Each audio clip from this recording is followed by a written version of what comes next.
Bismillahirrahmanirrahim. Assalamualaikum warahmatullahi wabarakatuh.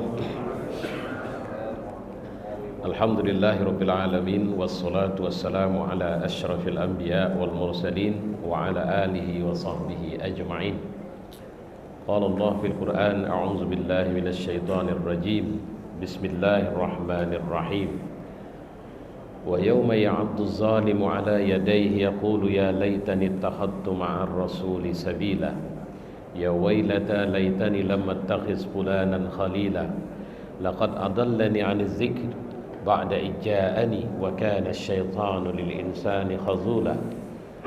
Hari ini orang zalim menggigit kedua tangan mereka dan berkata, seandainya saja dulu aku mengambil jalan atau ikut kepada rasul-rasul itu. Celakalah aku, seandainya aku tidak menjadikan si fulan sebagai sahabat. Dia benar-benar menyesatkan aku dari Al-Quran setelah ia datang kepadaku. Dan syaitan itu mengalahkan manusia. Shadaqallah wa shadaqa rasuluh wa ba'du. Ayuhal jamaah, kajian bersama saya setiap zuhur nanti, insyaallah setiap Sabtu itu saya rujuk dari buku terjemahan yang ditulis oleh Dr. Anas Ahmad Karzum, yang terjemahnya adalah Tazkiyatun Nafs. Tapi ini tidak saya sampaikan secara berurutan. Saya memilih topik-topik yang pas untuk kemudian kita diskusikan. Salah satu yang bisa menggesa kita untuk mudah menjadi orang bertakwa itu adalah lingkungan. Dan saya pikir pakar pendidikan, pembentukan karakter, kata kunci setelah diri kita adalah lingkungan. Seorang berada di pesantren, dia bisa terkondisikan dengan suasana lingkungan pesantren. Seorang berada di tempat atau hidupnya di pasar, maka lingkungan pasar itu akan membentuk dia. Makanya ada satu penjelasan yang disebutkan oleh Nabi SAW, ar-rajul ala dini khalilih. Seorang itu ditandai dan bisa terpengaruh dengan agama temannya. Falyanzur ahadakum may khalil. Maka silahkan perhatikan siapa sahabat karibmu, siapa bestimu, siapa teman dekatmu itu. Kalau kita, ini ilustrasi yang paling sederhana saja. Kita punya anak perempuan mau dilamar laki-laki yang kita tidak begitu pasti ini anak kayak mana. Saya pikir dengan mengundang dia dan suruh dia memanggil teman-temannya bersamanya, dan kemudian mungkin makan siang atau apa, tapi minta dalam waktu sekian waktu dia berada di rumah kita, perhatikan bagaimana dia bercanda, bagaimana dia bermain, karena teman-temannya tidak akan membohongi kondisi aslinya dia bagaimana. Orang itu kalau baik tidak mungkin bersahabat dengan orang buruk. Itu impossible itu.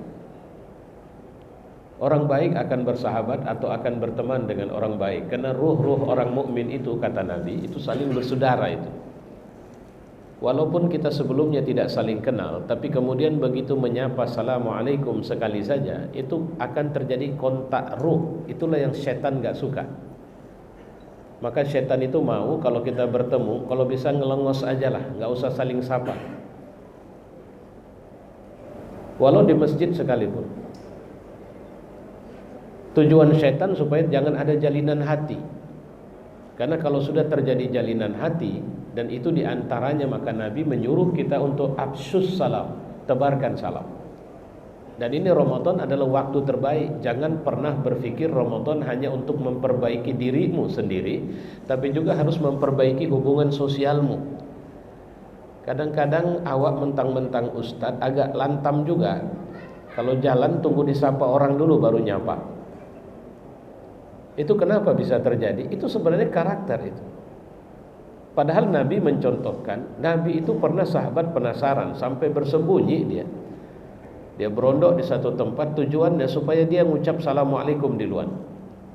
Tapi begitu dekat dan dia keluar, Nabi di luar assalamualaikum.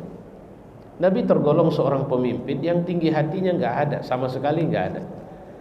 Sama anak-anak dia ramah, sama orang tua dia sahormat, sama yang lebih muda dia sayang. sama teman-temannya, dia bestie. Nggak jaim manusianya. Artinya dia tampil apa seharusnya seorang mukmin itu tampil. Dan itulah yang seharusnya kita contoh. Ya. Nah, jemaah yang mulia, ternyata saya tadi mengatakan tidak ada cara untuk bisa menginjeksikan, ini bahasa yang berbeda tentunya, kesolehan kita. Maksud saya bukan tidak ada cara lah. Salah satu cara cepat untuk bisa menginjeksikan kesolehan adalah bersahabat, sohbatus solihin, bersahabat dengan orang soleh. Ya, kalau saya dulu, saya alhamdulillah dari SD saya sudah hobi baca. Seringkali orang yang dekat sama saya itu minimal ketularan itu. Kalau sekarang, kalau saya lihat orang yang punya duit, saya suruh dia beli tablet. Kau beli tablet, saya nanti isikan buku di dalam tabletmu itu. Kau baca itu di mana. Saya SMA, teman saya walaupun ya jenis teman-teman yang suka kesana kemari, akhirnya senang beli buku. Walaupun ujung-ujungnya yang baca saya juga. Kenapa? Karena itu tadi faktor pertemanan. Kalau duduk sama saya, lebih sering saya duduk membaca. Kalau tidak perlu saya, artinya ada pengaruh yang bisa ditularkan. Kalau teman kita senang shopping, waduh, ini juga pengaruhnya bisa sama kita. Artinya, pertemanan itu tidak hanya berefek pada kehidupan pertemanan dunia, tapi di akhirat. Dalam Quran, dalam surat Az-Zukhruf ayat 68, Allah ada mengatakan al-akhilla khalil, orang-orang yang hari ini bestie, bersahabat, geng, grup, member, anggota, klub, apa semua. Yauma idzin ba'duhum li ba'din aduwwun, satu sama lain akan saling bermusuhan. Ba'duhum li ba'din, jadi aktif, proaktif untuk menyerang, menghabisi. Pokoknya kalau aku masuk neraka, dia juga harus masuk neraka. Sorry ya, saya tidak izinkan dia masuk surga. Dan saya atau dia akan melakukan berbagai cara agar temannya itu masuk neraka juga. Di dunia ini oke lah, ente memang bos saya, sehingga apa yang ente mau saya harus ikut. Tapi sorry, nanti saya tidak rela ini. Ada juga ayat Quran yang menceritakan orang-orang yang memberikan pengaruh buruk itu nanti akan dihadapkan sama kalian. Sudah, nggak usah bantah-bantah, kira-kira begitu. Ini kan yang kalian habis-habisan ngikutin dia, yang karena itu kalian tidak peduli sama aku, kalian tidak mau sujud sama aku. Ya sudah, sekarang minta surga sama dia. Kalau dia tidak bisa kasih surga, udah pergi sama dia masuk neraka sama-sama. Jadi artinya hari itu tidak lagi menjadi hari yang bisa beralasan, berargumentasi. Nggak bisa. Kau kaya, duitmu nggak laku di sana. Bahkan Allah tumpukkan itu semua, hartamu. Nih yang kau punya kemarin, coba periksa dulu. Masih ada yang tertinggal nggak dari duit, harta, mobil, kendaraan semua di sini? Nah sekarang ini yang buat kau tidak mau dekat sama aku kemarin.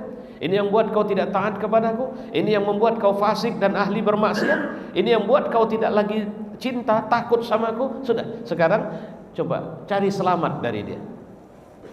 Kalau kau tidak bisa dapat keselamatan, tuh neraka yang di ujung sana, itu udah untuk kau itu di sini.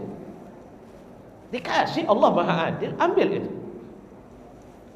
Ada orang yang gara-gara jabatan lantam. Nah, ini juga tunjukkan Maha Suci Allah, Maha Benar Allah, dan kita juga Allahu a'lam bishawab. Ini kan jabatanmu kemarin.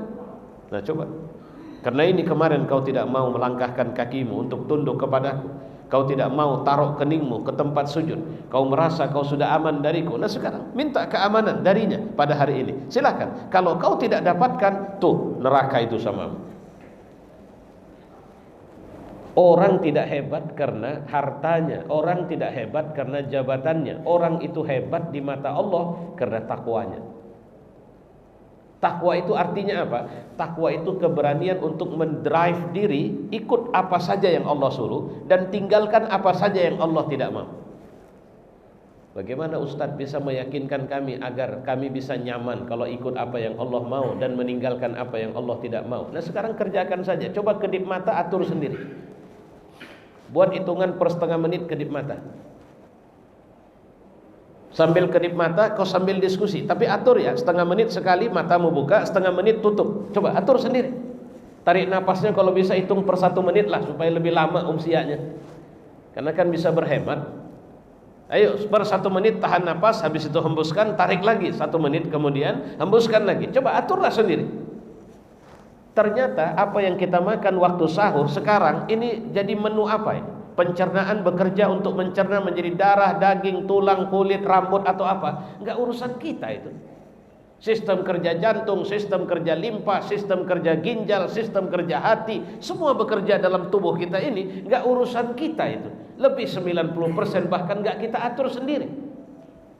Terus Allah cuma kasih sikit saja. Kerjakan apa yang aku suruh, tinggalkan apa yang aku larang. Itu yang kusuruh untukmu loh, kebaikanmu itu. Coba cari dalam Quran, apakah ada perintah Allah yang menyulitkan atau perintah Allah yang membuat kita hancur berantakan, biadab, kurang ajar, jadi brengsek? Enggak ada.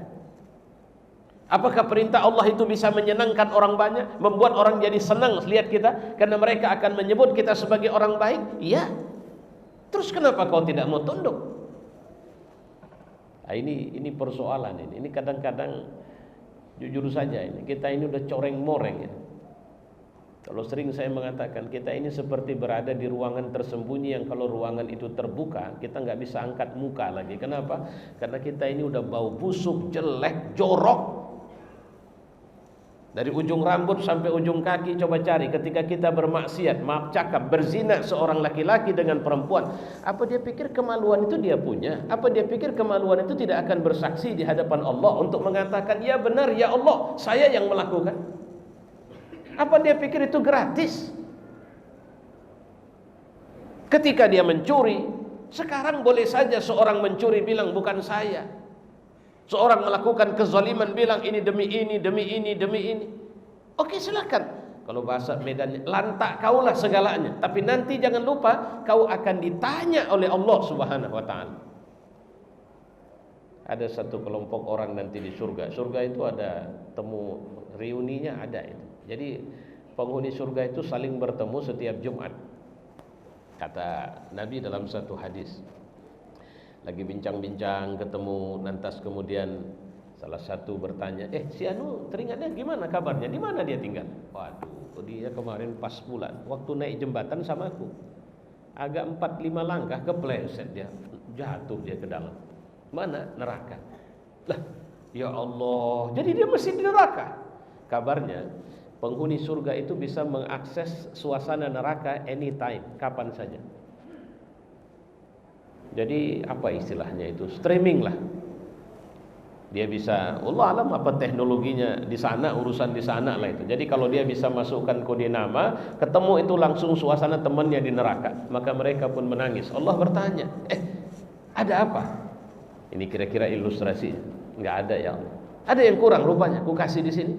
Enggak ya Allah. Terus kenapa kalian sedih kali begini? Ada masalah apa? Bilang. Allah Maha Suci dan Allah Maha Mengetahui. Ini riwayat sebagai ilustrasi pelajaran sama kita. Terus mereka bilang, kami melihat teman kami ya Rabb. Dulu teman sering ngaji ke Masjid Al-Jihad, ternyata dia masuk neraka juga ya Allah. Oh, karena itu. Terus mau kalian apa? Ya tentu kami kan lebih sering seingin kalau bisa dia masuk surga ya Allah. Oh gitu ya. Malaikat coba cek itu di neraka, keluarkan itu orang. Dikeluarkan, dia tanya, ya Allah, apa karena habis sudah azab untuk saya? Oh enggak, azabmu masih panjang. Jadi kenapa saya dikeluarkan? Temanmu di surga enggak tenang, itu gara-gara kamu masih di neraka. Jadi Bapak enggak usah lah merasa bangga kalau di HP Bapak itu banyak pejabat-pejabat hebat, ada kontaknya, preman Sambu, preman Gelugur, preman Amplas, semuanya ada di sini. Enggak perlulah. Pernah satu hari di masa Nabi Musa, ada 2 orang yang saling berbangga-bangga dengan keturunannya bahwa ini orang hebat nih, bapaknya gubernur, neneknya dulu gubernur juga, kemudian uyutnya itu menteri, apa semua. Allah bilang sama Nabi Musa, Musa, sampaikan sama dia itu 10 keturunan yang dia bilang semuanya penghuni neraka itu. Jadi nggak usah merasa hebat kalau punya famili yang penghuni neraka. Bersyukurlah kepada Allah kalau kau punya family yang familimu penghuni surga. Saya khilaf kemarin, saya bicara dengan saya nggak usah bilang lah, nanti jadi nggak enak. Tapi seorang ibu, apa dia bilang? Pada waktu itu saya memberikan tausiah peresmian satu masjid di salah satu pesantren tahfizul Quran. Terus dia cerita, memang benar Ustadz, kata ibu ini, saya punya pakcik, saya punya ini, itu pernah kuburnya dibongkar Ustadz, itu nggak hancur badannya. Artinya Pak, mereka para hafiz Quran, Allah jaga tuh jenazahnya untuk tidak dimakan oleh tanah. Itu urusan Allah itu. Ya saya kan nggak hafiz Quran. Tuh kemarin tuh di Bekasi atau di mana itu 200-an kuburan direlokasi. Ketika diangkat ada orang yang sudah ditanam lebih 20 tahun, kafannya saja nggak rusak. Cek punya cek, ini orang kerjaannya tahu apa? Hafiz Quran? Enggak rupanya. Terus marbot masjid. Marbot itu tukang ngurusin masjid, bersihin apa semua, azan kadang dia, kadang imam tidak datang, dia pun jadi imam. Itu urusan dia cuma itu doang. Tulus, lurus. Kalau Bapak pingin nyaman hati, duduklah di samping pejabat. Kira-kira Bapak terhormat enggak? Bisa enggak derajat Bapak satu level sama dia? Siapapun pejabat kalau ngelihat posisinya, dia nengok kita, dia belum tentu nganggap kita itu lebih dari dia. Semuanya karena dia bisa begini itu. Masya Allah. Tapi coba duduklah di samping seorang soleh. Kalau dia pejabat, dia sampai lupa dia itu pejabat. Kalau dia orang kaya, dia sampai nggak peduli dengan kekayaannya. Dan kita merasa nyaman di sampingnya. Kenapa? Karena kita bersama dia yang mengalir adalah aura ketakwaan, bukan aura kesombongan, lantam. Itu yang harus kita perhatikan. Oke. Pertanyaan atau pernyataan selanjutnya, apa dalil-dalil yang menunjukkan betapa pentingnya kita bersahabat dengan orang soleh? Tabiat manusia selalu membutuhkan teman dan dia akan senang bertemu. Kita kalau duduk sendiri, siapa bilang kita sedang sendirian? Kita sedang ngomong via WhatsApp, via Messenger, Facebook, via Instagram, via mana semua. Manusia ini nggak bisa sendirian, dia kesepian kalau sendirian. Ya. Sangat penting memilih teman karena teman akan memberi pengaruh besar kepada kehidupan. Berteman dengan bersahabat dengan orang soleh akan menerangi jalan kebaikan bagi orang muslim. Sementara orang buruk, dan cepat atau lambat, Pak, mohon maaf, saya melihat keburukan orang itu bisa nular sama kita. Cepat atau lambat. Bapak duduk sama orang yang biasa berzina, Bapak nggak berzina sih. Cuma dia menceritakan perzinahannya dengan bangga, begini, begitu, begini, begitu. Bapak mungkin tersenyum saja, Bapak diam tidak mendakwahi dia. Cepat atau lambat, Bapak akan nular itu penyakit. Penularannya gimana? Ya Bapak memang nggak berzina bersama dia. Yuk kita nanti booking perempuan sama-sama yuk. Enggak. Bapak jaga image. Tapi Bapak cari sendiri. Di mana, bagaimananya bisa Bapak atur sendiri. Karena apa saya bilang? Karena temanmu itu bisa menularimu. Seorang mukmin pasti akan memilih teman yang soleh. Cepat atau lambat akan memperbaiki hatinya. Ini udah soleh pun enggak, berkawan sama orang buruk, selesai kita dunia akhirat. Berkawan sama orang enggak puasa, itu mohon maaf itu si Lina Mukherjee manusia biadab, kurang ajar itu. Karena tolol, udah tolol, zalim, tolol. Terus kemudian makan babi. Dia mau makan babi sampai 10 ekor, itu urusan dia. Dia mau muslim atau apa dari nenek moyangnya muslim, nenek moyangnya kiai ulama, itu urusan dia. Tapi kenapa kemudian dia buat konten pakai makan dengan bismillah segala, itu urusan kita. Itu yang harus kita pahami. Loh kenapa dia bisa gitu? Cari tahu lah siapa kawan dia. Gak jauh-jauh itu sama mental dia itu. Ya. Oke. Apa dalilnya? Dari hadis Nabi, perumpamaan antara teman soleh dengan teman jahat bagaikan kita berteman dengan penjual minyak wangi dan pandai besi. Kalau dulu pandai besi, sekarang pandai besi udah payah nampak, sama perokok lah. Kalau kita merokok, kawan kita merokok, dia selentikkan abu rokok, itu kena ke baju minimal sudah. Saya dulu pernah lah asal rapat pulang masuk rumah, kebiasaan istri nyambut salam, sorry nanti dulu saya bilang, saya masuk kamar mandi. Kenapa? Ini kayaknya blanket semua asap rokok ini. Kenapa? Saya baru rapat sama kawan-kawan yang asapnya ngelepus. Tapi kalau kita duduk di tempat penjual minyak wangi, auranya itu.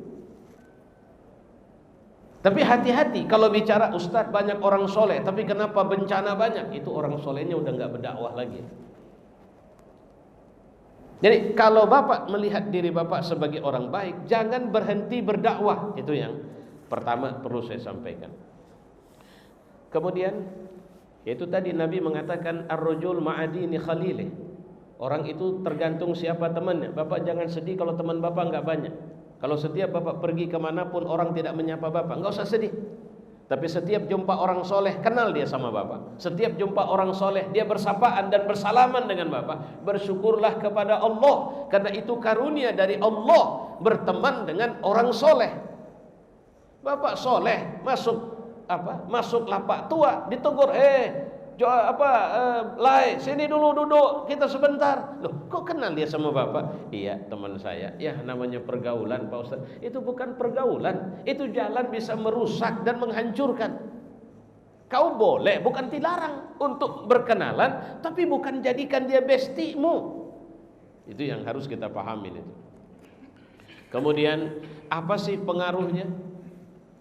Kalau kita berteman sama orang soleh, pertama, ya, persahabatan dengan orang soleh adalah penopang penyucian jiwa yang memberikan pengaruh. Pertama, cinta karena Allah. Dalam satu hadis Nabi mengatakan ada 3 hal, siapapun pemiliknya dia dapat merasakan lezatnya iman. Pertama, jika Allah dan Rasulnya lebih dicintai daripada selain keduanya. Kedua, jika ia mencintai seseorang. Tolong garis bawahi yang kedua ini.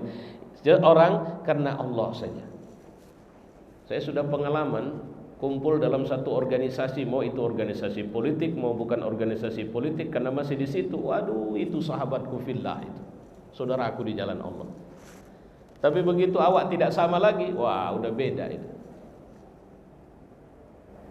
Kau cium tangan, kau assalamualaikum, kau bilang ikhwan fillah, akhi fillah, saudaramu fillah, tapi kemudian setelah kau tidak sama dengan dia, kau tidak lagi bersalaman, kau tidak lagi assalamualaikum, kau kehilangan senyum, kau tidak mau lagi duduk bersama, itu artinya kau bersahabat dengannya bukan karena Allah tapi karena partaimu.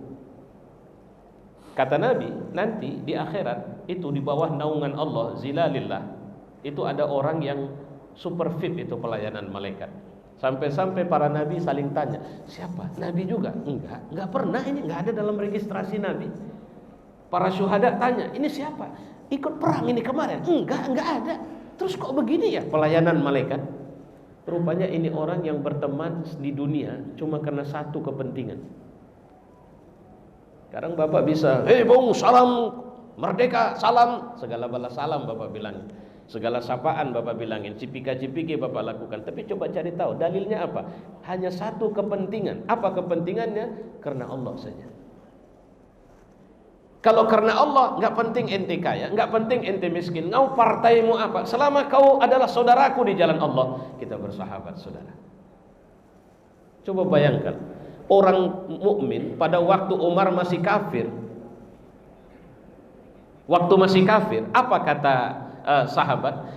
Ada yang tanya, kira-kira menurut kalian Umar bin Khattab itu bisa masuk Islam enggak? Para sahabat bilang apa? Itu kalau unta itu bisa balik ke perut emaknya, barulah Umar masuk Islam. Kalau bahasa kita, potong kupingku lah Umar masuk Islam. Mau gimana caranya? Apa jalannya Umar masuk Islam? Ternyata satu hari Umar mengetuk pintu rumah Arqam bin Abil Arqam. Ketika dibuka oleh Hamzah, ada apa? Mau ngapain kau kemari? Saya mau ketemu Muhammad. Katanya Muhammad ada di sini. Iya, masalahnya kau mau ngapain datang kemari? Kalau kau macam-macam, kau hadapin aku dulu, wahai Umar. Umar bilang, aku mau masuk Islam Hamzah, kau kasih tahu saja. Dengar kalimat ini, sahabat yang tadinya sebelumnya mendengar Umar itu kurang ajar lah, masuk nanti kalau anak unta bisa balik ke perut emaknya baru masuk Islam. Kalimat aku mau masuk Islam, maka mereka langsung di dalam takbir Allahu Akbar, mereka berdiri semua. Hamzah bilang, benar, benar. Maka Umar datang ke arah Nabi. Nabi mengatakan, dengan Nabi tidak ada takut, tidak ada cemas. Nabi senyum. Dan kemudian Umar bersyahadat. Begitu Umar bersyahadat, semua sahabat berpelukan dengannya. Yang tadinya geram benci, yang pernah kena tempeleng Umar, hilang sakit hatinya. Itu bersahabat lillah. Ibu-ibu biasanya kalau jelang berbuka puasa, ibu kan ngantar pembukaan lah biasa ke tetangga, suruh anak, nih ini nanti antar ya ke Waanu yang di ujung gang. Ya mak, tetangga sebelah enggak? Kalau tetangga sebelah sampai pun gak usah kau antar itu. Kenapa? Nggak pernah dia ngantar ke rumah kita. Ngapain pula diantar? Lihat, tuh lihat. Apakah kebaikan kita karena Allah? Ternyata kita tidak karena Allah. Kita masih karena dia pimpinan saya, dia karena satu kampung sama saya, karena satu marga sama saya, karena satu partai sama saya, karena ormasnya sama saya, karena mazhabnya sama saya. Seorang yang nanti dilayani khusus itu, dia berteman cuma satu karena Allah. Cuma itu. Tidak ada yang lain. Kenapa Bapak masih baik kali sama saya, padahal saya tidak pernah buat baik sama Bapak? Cuma satu sebab, karena Allah. Gak usah kau tanya kenapa. Aku lakukan ini bukan karena kau, tapi karena Allah. Kau mau bagaimana, itu urusan. Itulah yang dibuat Nabi kepada orang-orang yang kafir kepadanya. Dan kemudian Nabi tetap mendoakan agar mereka menerima Islam. Abu Jahal itu kata Nabi, Fir'aunnya umat ini, tapi mulutnya Abu Jahal, mulutnya Rasulullah masih doakan, ya Allah muliakan Islam dengan masuk Islamnya Abu Jahal. Walaupun Abu Jahal nggak dipilih Allah. Coba, siapa orang yang paling Bapak gerem lihat orangnya di Republik ini? Mohon maaf lah, ini semoga jadi hidayah untuk beliau. Saya sebut nama misalnya, ada orang yang sering kali kita sebut sebagai Perdana Menterinya Presiden Jokowi. Siapa itu? Pernah nggak Bapak berdoa kepada Allah, ya Rabb, muliakanlah Islam di Republik ini dengan masuk Islamnya LBB, ya Allah? Pernah nggak? Saya khawatir doa Bapak, ya Allah, kalau dia naik pesawat buat mati mesin pesawatnya, ya Allah, supaya dia jatuh. Tuh lihat tuh. Adakah hati kita hati mukmin? Ini masalahnya. Kadang sama sesama mukmin saja kita ingin menghancurkan dia, menghabisi dia, memfitnah dia, dengki sama dia.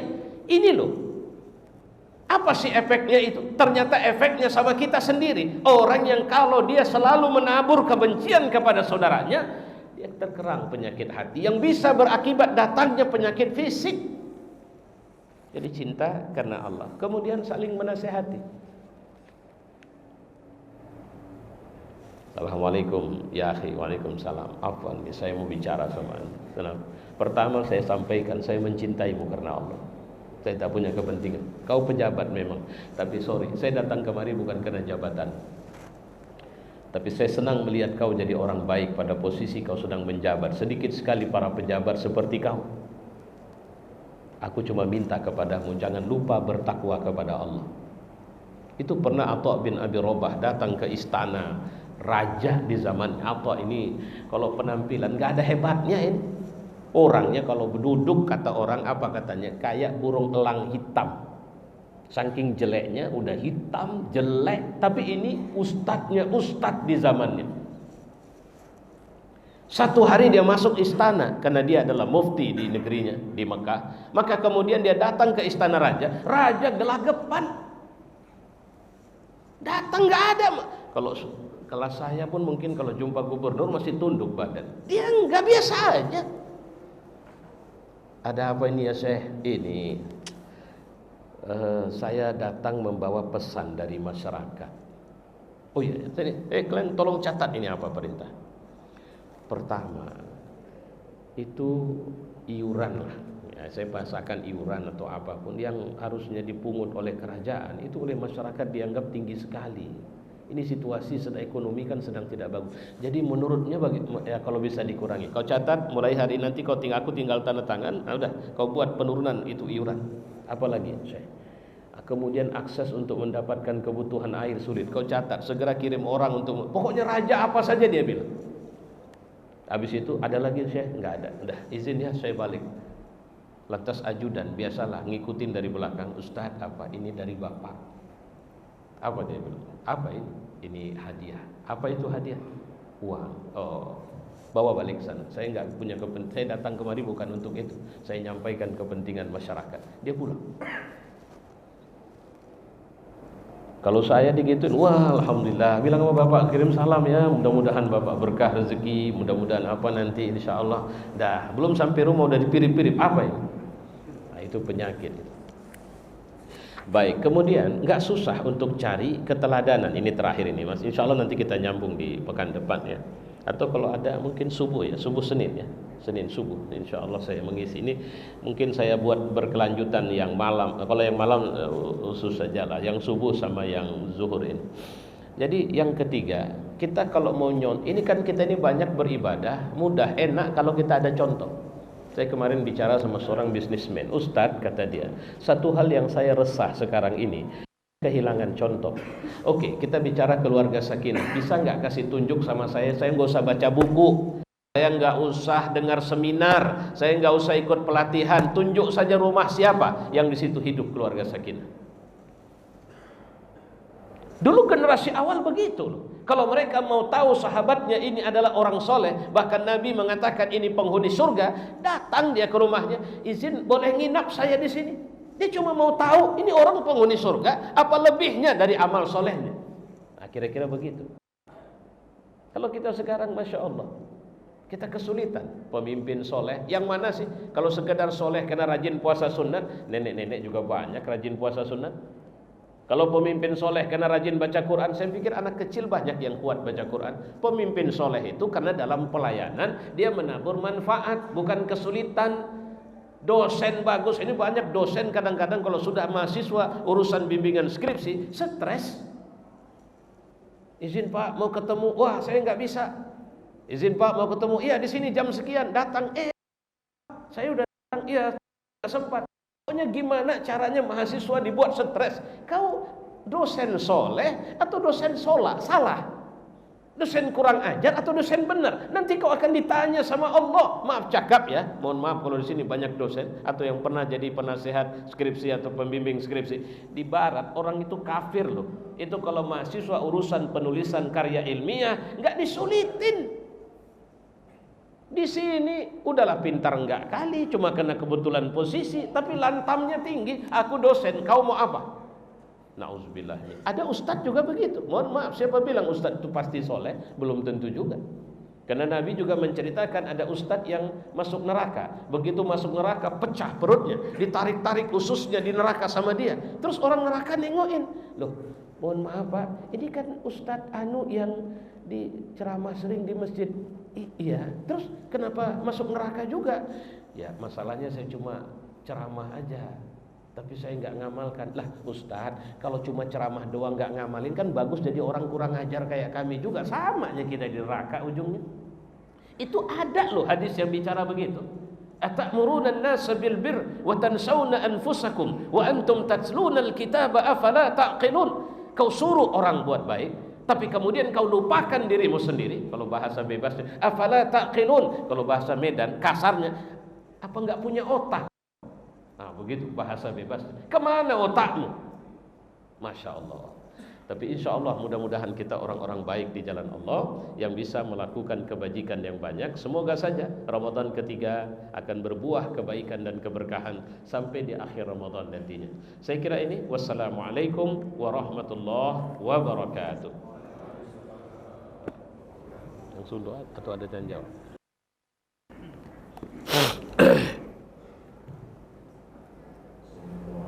Oh iya. Baik, mari kita tutup doa. Alhamdulillahirabbil alamin wassalatu wassalamu ala asyrafil anbiya wal mursalin wa ala alihi wa sahbihi ajma'in. Wahai Rabb, Kau telah karuniakan Ramadan kepada kami. Jadikanlah Ramadan ini sebagai penyembuh dari semua penyakit fisik dan hati kami. Jadikanlah Ramadan ini kami mampu menguatkan takwa kami kepadamu. Jadikanlah Ramadan ini sebagai titik tolak kami kembali membangun keharmonisan dalam keluarga kami, keharmonisan dalam bermasyarakat. Jadikan Ramadan ini membangun dan menguatkan keberanian kami untuk hanya mengambil rezeki yang halalan thayyibah darimu ya Allah, dan tidak terpesona dengan rezeki-rezeki dari sumber-sumber yang merusak kami di matamu ya Allah. Rabbana atina fid dunya hasanah wa fil akhirati hasanah wa qina azaban nar. Wa sallallahu wasallam ala Muhammad wa ala alihi wa sahbihi ajma'in. Walhamdulillahi rabbil alamin. Taqabbalallahu minkum.